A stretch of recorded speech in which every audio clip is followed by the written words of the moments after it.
Dans le ciel de Mourdia, continue de voler 24 heures après la débâcle, j'allais dire le combat, des oiseaux particulièrement friands du sang et de la chair des terroristes.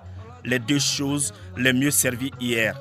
Attirés par l'odeur, ces oiseaux qui ont d'ailleurs été témoins de la lourde défaite des hors-la-loi sont à la recherche de quoi faire un festin. Malheureusement pour eux, les terroristes, malgré leur cruauté, ont été portés en terre dans la dignité par les forces armées maliennes. Professionnalisme oblige. Retour sur une journée dominicale exceptionnelle.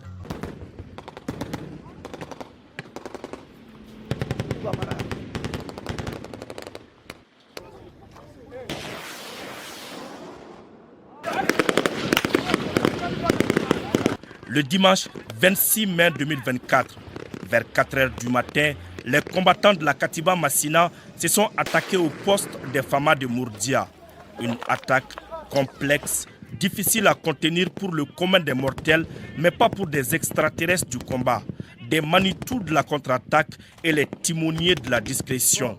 Ces groupes armés terroristes s'étaient-ils renseignés sur la puissance de feu et la détermination des Famas? Certainement non. Eh bien, les ennemis sont venus. Ils ont vu et ils ont été bien servis. Même ceux qui ont voulu prendre la poudre d'escampette ont eu leur dose. Ils sont vite passés de la vie à trépas.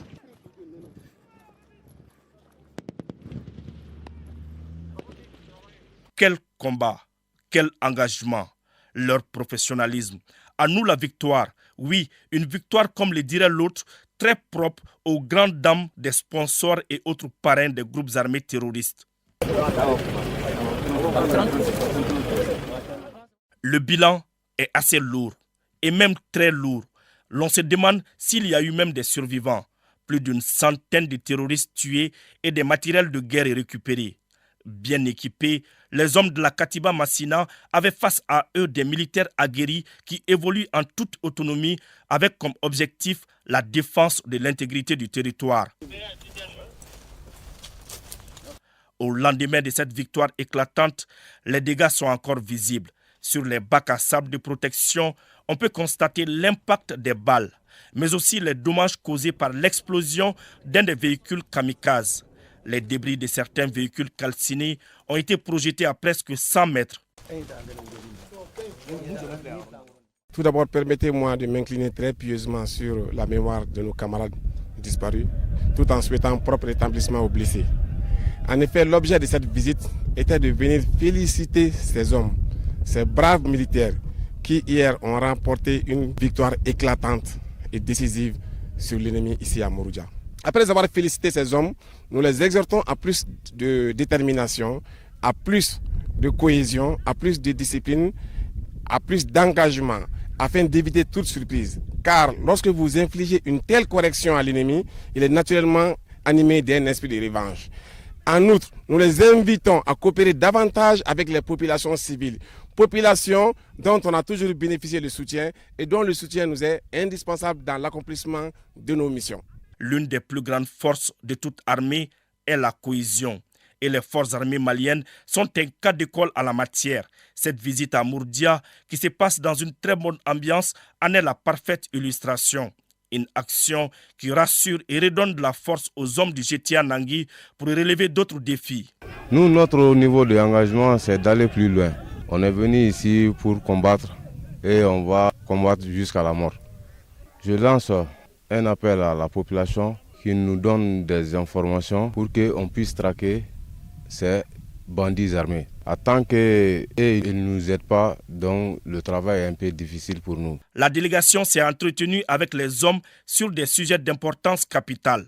Au cours de cette rencontre, tous les soldats de deuxième classe qui ont pris part au combat ont été élevés au grade de première classe à titre exceptionnel par le chef d'état-major général des armées pour leur bravoure.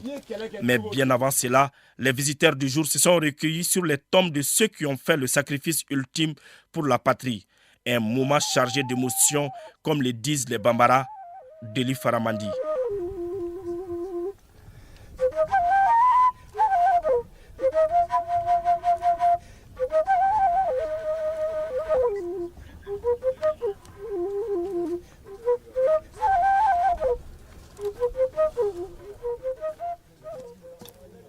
Au même moment, à Kati, le chef d'état-major général des armées a rendu visite aux hommes blessés lors de ce combat du dimanche 26 mai 2024. Des héros qui ont été vite pris en charge par les éléments de la polyclinique. Beaucoup de courage, hein?